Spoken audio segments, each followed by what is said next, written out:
দেশের বিভিন্ন জেলার নদ-নদীর পানি ও ভাঙনের খবর কিন্তু প্রতিবেদনে দেখছিলেন। সেই খবরই আমরা জানবো সহকর্মীদের কাছ থেকে। শেরপুর থেকে মোনাদ হোসেন, লালমনিরহাট থেকে সাব্বির আহমেদ এবং ঠাকুরগাঁ থেকে আমাদের সঙ্গে যুক্ত আছেন সহকর্মী রবিউল হাসান রিপন। আমরা শুরুতেই যাব শেরপুরে। আপনার কাছে জানতে চাই যে শেরপুরের যে নিম্নাঞ্চল, সেখানে নদী ভাঙনের কী পরিস্থিতি এবং প্রশাসনের কেমন তৎপরতা দেখছেন তা মোকাবেলায় জানাবেন। জিশান, যেমনটি বলছিলেন, গতকাল কিন্তু পাহাড়ি ঢল এবং কি টানা বৃষ্টিতে যে নদীগুলোতে ঢল আসে, তারপর কিন্তু আমরা দেখেছি যে গতকাল থেকে এই পর্যন্ত বৃষ্টি না থাকায় কিন্তু নদীর পানি ধীরে ধীরে কমতে শুরু করেছে। অন্যদিকে যে নিম্নাঞ্চল রয়েছে, সেই নিম্নাঞ্চলগুলো কিন্তু প্লাবিত হয়েছে, কিন্তু নদীর তীরবর্তী মানুষদের মাঝে কিছুটা স্বস্তি মিলেছে।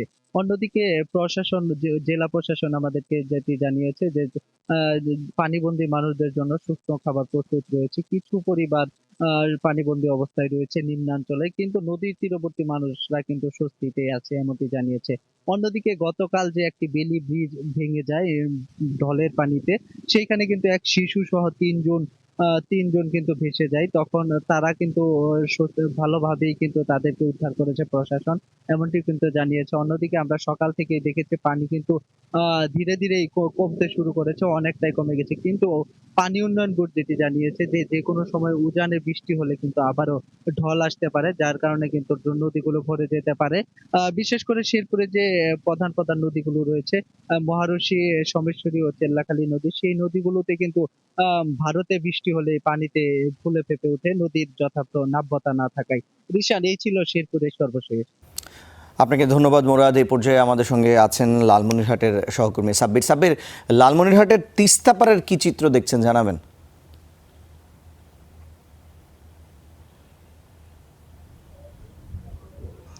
রিশান, আসলে গতকাল বন্যার পূর্বাভাস কেন্দ্র লালমনিরহাটে স্বল্পমেয়াদী একটি বন্যার পূর্বাভাস দিয়ে সতর্ক করেছিল।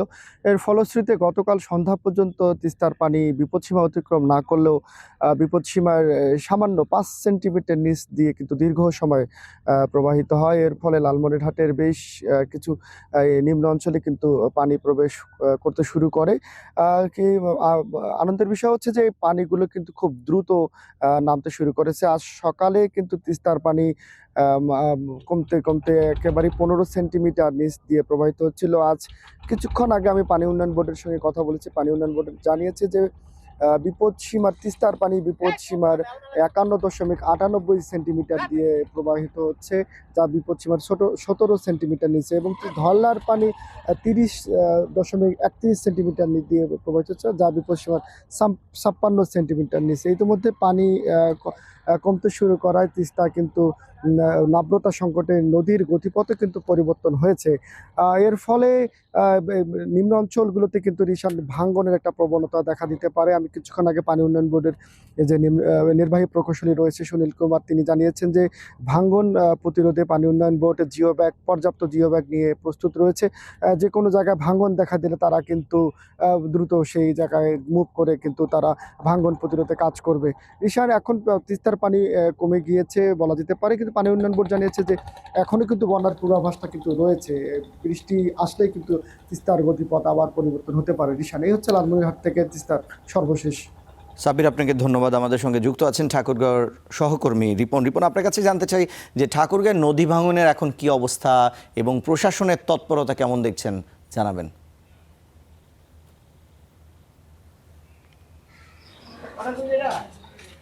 হ্যাঁ রিশান, আপনাকে ধন্যবাদ। আর ঠাকুরগাঁও শহরের পাশ দিয়ে বয়ে যায় ওই যে টাঙ্গন নদী, গত কয়েকদিনে বৃষ্টিপাতে কিন্তু এই নদীর পানি বৃদ্ধি পেয়েছে, এবং নদীর পানি বৃদ্ধি পাওয়ার কারণে দেখা যাচ্ছে যে নদীর তীরবর্তী যে সকল এলাকা রয়েছে, যেমন ঠাকুরগাঁও শহরে যে ডিসি বস্তি এলাকা রয়েছে, সেটিতে কিন্তু ভাঙ্গন দেখা দিয়েছে, এবং এই ভাঙ্গনের কারণে এই এলাকার প্রায় 8 থেকে 10টি বাড়ি কিন্তু এখন পর্যন্ত নদীর মধ্যে বিলীন হয়ে গিয়েছে।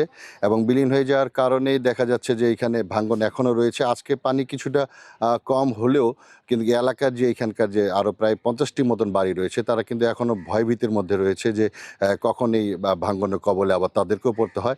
আমরা স্থানীয় প্রশাসনের সাথে কথা বলেছি, তারা যতটুকু জানিয়েছে যে এখানে এই ভাঙন প্রতিরোধের জন্য তারা কিন্তু জিও ব্যাগ নিয়ে এসেছে, মাটি ভর্তি করে, যে জিও ব্যাগ দিয়ে তারা যেন এখানে ভাঙনটা প্রতিরোধ করতে পারে। এবং তারা আরও জানিয়েছে যে এখানকার যাদের বাড়িঘর ভেঙে গিয়েছে তাদেরকে কিন্তু স্থানীয়ভাবে সহযোগিতা করা হচ্ছে, এবং আরও যারা রয়েছে তারা যেন ভাঙনের কবলে না পড়ে সেই জন্য কিন্তু তাদের এখানে সরিয়ে নিয়ে যাওয়া হচ্ছে এখান থেকে। এবং আজকে যতটুকু আমরা দেখতে পাচ্ছি যে এখানকার পানি অনেকটাই কিন্তু কমে গেছে। আপনাদেরকে একটু দেখাই যে এখান থেকে প্রায় 15 মিটার পর্যন্ত কিন্তু এখানে বাড়িঘর ছিল, যেটি প্রায় পানির কারণে কিন্তু এখান থেকে ভাঙনের কবলে পড়ে, এবং ভাঙনের কবলে পড়ার কারণে কিন্তু এই বাড়িঘরগুলো কিন্তু এখান থেকে ভেঙে চলে যায়। এখানকার স্থানীয় একজন রয়েছে যে বাড়িঘর ভেঙে যায়, আমরা একটু তার সাথে কথা বলি। আপনি এখানে কি কি ছিল এবং কত দূর পর্যন্ত ছিল বাড়িঘর? এখান থেকে প্রায় 20 ফিট জায়গা হবে।